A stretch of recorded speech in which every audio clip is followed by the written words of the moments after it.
வணக்கம். இன்றைக்கி வந்து பார்த்திங்கன்னா 2200 வாட் பிஎல்டிசி மோட்டார் தான் பைண்டிங் பண்ணிக்கிட்டு இருக்கோம். இந்த மோட்டார் வந்து பார்த்திங்கன்னா லாஸ்ட் வீக் ரிப்பேருன்னு சொல்லி வந்தது. மோட்டார் P30 எரர் வந்து P30னா வயர் பிரேக்கிங் இல்லை காயில் வைண்டிங் ஏதாச்சும் ப்ராப்ளமாக இருக்கும். செக் பண்ணதில் வைண்டிங் நல்லா இருந்தது, லூப்பிங்லாம் எல்லாம் பக்கம் வந்தது. மோட்டார் எல்லாமே நம்ம செக் பண்ணிவிட்டு டெஸ்டிங் ஓட்டுவோம். எப்பயுமே முன்னாடி வீடியோவில் பார்த்துருப்பீங்க. இது அதே மோட்டார் தான்.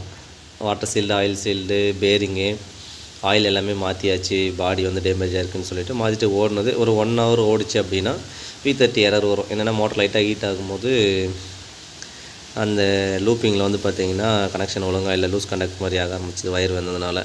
அதனால் வந்து பார்த்திங்கன்னா காயிலே பூரா பிரித்து எடுத்துகிட்டு காயில் கட்டுறோம். இது பிரித்த வயரு. இது வந்து பார்த்திங்கன்னா 9 போல் வரும். கிணத்து மோட்ரு 12 போல் வரும். இதில் 9 போல் தான் வரும்.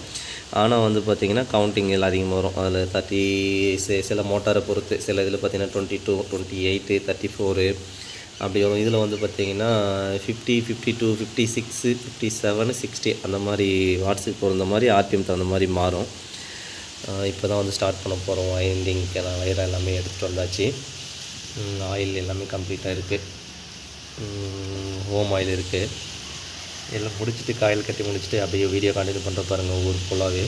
ஆனால் கிணத்து மோட்ரு ஈஸியாக கட்டிடலாம். இந்த போர்வெல் மோட்ரு வந்து பார்த்திங்கன்னா ரொம்ப கொஞ்சம் ரிஸ்க் அதிகம். ஏன்னா மோட்டார் சைஸ் வந்து 3.5 இன்ச்சு தான்.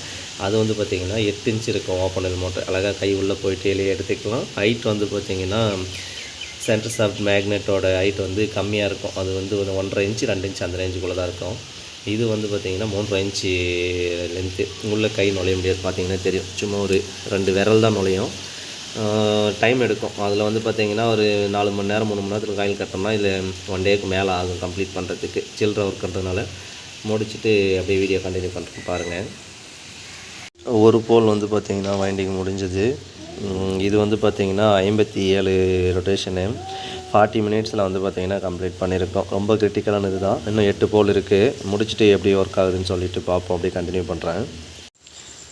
ஒரு 2 மணி நேரத்தில் 3 போல் கட்டியாச்சு கம்ப்ளீட்டாக. இது 57 ரொட்டேஷன் பர் போல். அடுத்து இன்னும் பார்த்திங்கன்னா இன்னும் 6 போல் இருக்குது. அப்படியே வீடியோ கண்டினியூ பண்ணுறோம் பாருங்கள். சில்லற ஒர்க்குன்றதுனால ரொம்ப டைம் எடுத்து பண்ணிகிட்ருக்கணும். கொஞ்சம் மிஸ்மேட்சாக நம்ம வைண்டிங் பண்ணனாலும் மோட்டார் ஒழுங்காக ஓடாது. இல்லைனா வந்து பார்த்திங்கன்னா கண்ட்ரோலர் எரர் P30 எரர் வந்துக்கிட்டு இருக்கோம். எல்லாமே 9 போல் முடிச்சுட்டு சென்டர் சாஃப்ட் மேக்னெட் இன்செர்ட் பண்ணிவிட்டு எப்படி ரொட்டேட் ஆகுதுன்னு சொல்லிட்டு பார்ப்போம். வைண்டிங் கம்ப்ளீட் ஆகிடுச்சு. இடையில் 2 நாள் நம்ம இன்ஸ்டாலேஷன் போயிருந்தோம்.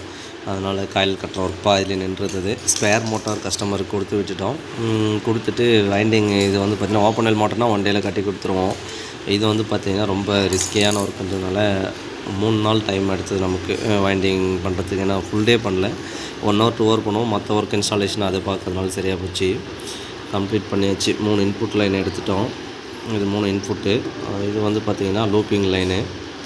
இப்போ மல்டிமீட்டர் வச்சு எல்லாம் செக் பண்ணிவிட்டு கரெக்டாக வருதான்னு பார்த்துட்டு ஓம் ஆயில் எல்லாம் ஊற்றிட்டு அதுக்கப்புறம் கூலண்ட் ஆயில் ஃபில் பண்ணணும்.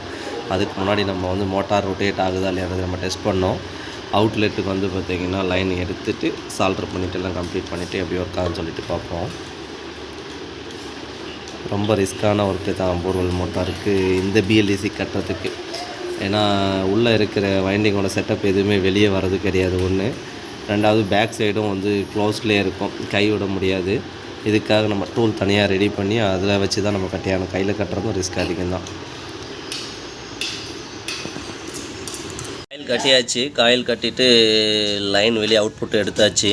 இது இன்புட் லைன் வந்து பார்த்திங்கன்னா ஃபுல்லாகவே சால்ட்ரு பண்ணி எல்லாமே எடுத்தாச்சு. இப்போ சென்டர் சாஃப்ட் மேக்னெட் போட்டு ஆயில் ஊற்றாமல் மோட்டரோட டைரெக்ஷன் நம்ம ஃபஸ்ட்டு செக் பண்ணணும். Clockwise anti clock. ஏன்னா ரிவர்ஸ் ஓட ஆரம்பிச்சிச்சுன்னா ரிஸ்க்கு.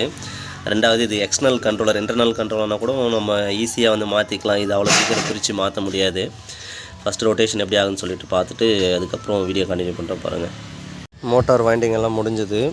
இன்னும் பேக் சைடில் வந்து ஆயில் ஃபில் பண்ணல, ஆயில் கேப்பு காட்டுற எதுவுமே போடல. க்ளோஸ் பண்ணிவிட்டு வைண்டிங் எப்படி ஒர்க் ஆகுது, மோட்டார் ரொட்டேட் ஆகுதான்னு சொல்லிவிட்டு மேலே வாட்டர் சீல்டு மட்டும் பார்த்திங்கன்னா போட்டு ஆன் பண்ண போகிறப்போ இது வந்து இன்டர்னல் கண்ட்ரோலர். இன்டர்னல் கண்ட்ரோலர் மோட்டரை எக்ஸ்டர்னலாகவும் மாற்றலாம், எக்ஸ்டர்னல் கண்ட்ரோலர் இன்டர்னலாகவும் மாற்றலாம். அது நம்ம விருப்பப்படி வந்து பார்த்திங்கன்னா பண்ணிக்கலாம். இது வந்து பார்த்திங்கன்னா இப்போ இன்டர்னல் கண்ட்ரோலர், ஆனால் மோட்டர் எக்ஸ்டர்னல் கண்ட்ரோலர் 2200 வாட்டு. காயில் எல்லாமே கம்ப்ளீட் பண்ணியாச்சு. பேரிங்கை மாற்றிட்டோம். வாட்டர் சீல்டு எல்லாமே மாற்றி புதுசாக போட்டிருக்கு. மோட்டார் ரொட்டேட் ஆக ஆரம்பிச்சிருச்சு. கிளாக் வைஸில் ரொட்டேட் ஆகுது. கரெக்டான பொசிஷன் தான். எல்லாமே லூப்பிங்லாம் கம்ப்ளீட்டாக பக்கா ஒர்க் ஆகுது. அடுத்து நம்ம பம்பெல்லாம் கனெக்ட் பண்ணிவிட்டு கரண்ட்டு ப்ளஸ் சோலார் ரெண்டுத்துலேயும் ரன் ஆகிற மோட்ரு இது. ஹைப்ரிட் மோட்டரால் எக்ஸ்டர்னல் கண்ட்ரோலெலாம் நம்ம டெஸ்ட் பண்ணி பார்ப்போம் எப்படி ரொட்டேட் ஆகுதுன்னுட்டு. தெளிவாக ஓடுது மோட்ரு, எந்த ஒரு ஷேக்கிங்கும் கிடையாது. ஃபஸ்ட்டு நம்ம இது லாஸ்ட் வீக் வந்து எல்லாம் செக் பண்ணி பார்க்கும்போது நல்லா ஓடுனது. ஒரு 1 hour ஆச்சுன்னா P30 எரர் வரும். வயர் பிரேக்கிங் சொல்லிவிட்டு காயில் வைண்டிங் வந்து கம்ப்ளைண்ட் இருந்தது. அதனால் வந்து பார்த்திங்கன்னா P30 எரர் வந்தது. அப்புறம் P35 P50 இந்த மாதிரி வந்துட்டு இந்த ட்ரை ரன் ப்ரொடக்ஷனுக்காக P50 எரர் வரும். எல்லாமே வந்து பார்த்திங்கன்னா இப்போது கம்ப்ளீட் பண்ணிட்டோம். பம்பை கனெக்ட் பண்ணிவிட்டு ஆயில் ஃபில் பண்ணிட்டு எப்படி ரொட்டேட் ஆகுதுன்னு பார்ப்போம்.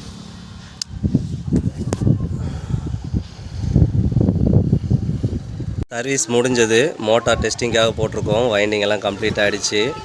பம்பு ஃபிட் பண்ணிவிட்டு கரண்ட்டு ப்ளஸ் சோலான்றதுனால இங்கே நம்ம கடையானது வீட்டான கொண்டு வந்து டெஸ்டிங் ஓட்டிகிட்ருக்கோம். தண்ணி நல்லா அருமையாக வந்துக்கிட்டு இருக்குது.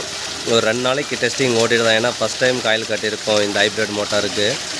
எந்த அளவுக்கு ஒர்க் ஆகுதுன்றதை பார்த்துட்டு அதுக்கப்புறம் கஸ்டமருக்கு டெலிவரி கொடுப்போம். நல்லா அருமையாக வந்துக்கிட்டு இருக்குது. இதுக்கான ரேட் வந்து ஃப்ரீ தான். ஏன்னா 1 year service warranty plus warranty கொடுத்துருக்கோம் நம்ம இதுக்கு. அதனால் 1 yearக்குள்ளும் போது கம்ப்ளீட்டாகவே வந்து நம்ம மாற்றி தான் கொடுத்தாகணும். 6500 செலவானது கம்ப்ளீட்டாக எல்லாம் மாற்றுறதுக்கு. மோட்டார் வந்து 187 வோல்டேஜில் ரன் ஆகிட்டுருக்கு. வாட்ஸ் வந்து RPM 3600 3700 இருக்குது. 6 amps 7 amps லோடு போயிட்டுருக்கு. தண்ணி ட்ரை ஆச்சுன்னா P50 எரர் வந்துடும். நல்லா அருமையாக ரொட்டேட் ஆகிட்டுருக்கு. ஒரு 2 days கண்டினியூ ஓட்டிட்டு கஸ்டமருக்கு அனுப்பிடுவோம். ஓகே, நன்றி. அடுத்த வீடியோவில் சந்திப்போம். போர்வெல் மோட்டார் ஹைப்ரிடும் காயில் கட்ட ஆரம்பிச்சிட்டோம். நல்லாவே ஓடிக்கிட்டு இருக்கு. ஒன்றும் தொந்தரவு கிடையாது. இப்போ ஒரு 1 hour ஓடிட்டு இருந்தது. எந்த தொந்தரவுமே கிடையாது. நல்லபடியாக ஒர்க் முடிச்சாச்சு. ஓகே, பாய்.